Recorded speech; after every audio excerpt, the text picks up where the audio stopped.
Okay, so as an estate planner myself, and of course we're an estate planning organisation, we get lots of questions from clients that are business owners or participators in business. Now, of course, the problem is there's lots of different types of business. But the general rule is either the business or the shares in the business or the assets in the business will pass through that client's will. So let's start with the sole trader, a few of those about, as we know. So that person is the business. There's no delineation between them and the business itself. So a sole trader dies, any assets that they own are personal assets and therefore will pass through their will to whoever they've put as their beneficiaries. But the business itself will stop. The same thing applies to partnerships. So partnerships without a partnership agreement under the Partnerships Act 1890 will end on the death of a partner. So again, that partner's share of the capital account maybe or share of partnership assets will pass through that will to their beneficiaries. Now, it gets a little bit more complicated when you've got, say, limited liability partnership, but particularly limited companies, which is the most common one. So with a limited company, if you're a participator in that business, you are what's known as a shareholder. And what will pass through your will when you die? It won't be the assets of the business, it'll be the shares that you own in that business. And that business will continue, it will succeed you, providing the co-shareholders want that to happen and want to carry on with the business as it was. However, the problem you've got, of course, is the continuation of the business and looking after your family, your beneficiaries. There's conflict there. So the shares of the business go to your family and your surviving director maybe, or certainly shareholders, need to carry on with the business and carry on making a living. But of course, they've got shareholders that are now part of your family. So it does need some specific thought, specific strategy and specific planning for those sorts of clients, because those shares are probably need to be directed to a different destination maybe than the rest of their estate, which conveniently brings me on to inheritance tax.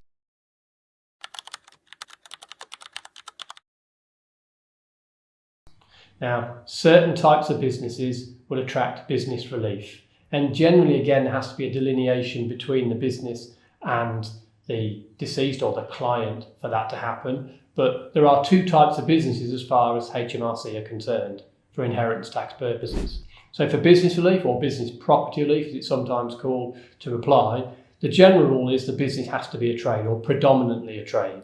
And a trade is a business that generates its turnover and profit from its activities. And that would qualify on the face of it for business relief. And any assets that the individual owns that are used exclusively for the business will attract a 50% relief. The other type of business is an investment company. And again, equally that is a valid business, but for inheritance tax, for business relief, business property relief purposes, it won't qualify. An investment business is a business that generates its turnover and profit predominantly from the assets that it owns, the assets that it holds on its balance sheet. And I guess the most common type you might see is clients with limited companies that are full, if you like, of buy-to-let properties. That's an investment company, wouldn't qualify for business relief.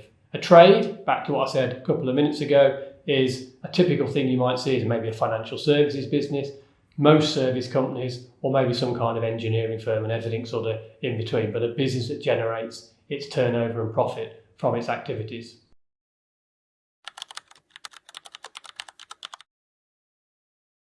In this third part, when you think about, well, if my shares in my business, let's concentrate on limited companies for ease if you don't mind, are going to pass through my will to my family, what does that mean to the surviving shareholders? And in fact, do those shares represent any value to my family?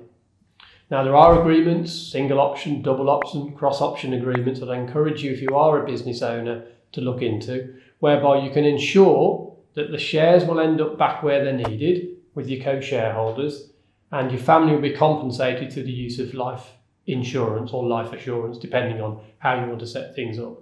And that's called, the most common name is a cross-option agreement. So if you haven't got one of those and you've never heard of one, then please contact our private client team on the email address that will pop up on the screen here now, and they'll be able to give you some bespoke advice. If you're a solicitor, an accountant, a financial advisor, a will writer, or you're involved in estate plans for clients that have got business assets, and if you are a financial advisor, that can also include business relievable investments. Be very, very careful. If you have set up a business relievable investment for your client and you haven't redrafted their will, or at least advise them they should have their will reviewed, then you may be costing them inheritance tax. because interaction could take place in that estate. So the relief attached to that investment or any business relievable asset, if it isn't specifically bequeathed in a client's will, in certain circumstances, the relief can be wasted against other relievable components in the estate, such as the nil rate band. So you think with your £500,000 business or your £500,000 business relief qualifying investment, that when you die, if it is worth £500,000, you can get £500,000 of relief. And that may not be the case. So again, you need to contact CTT Group to find out more, or indeed tune in to the webinars.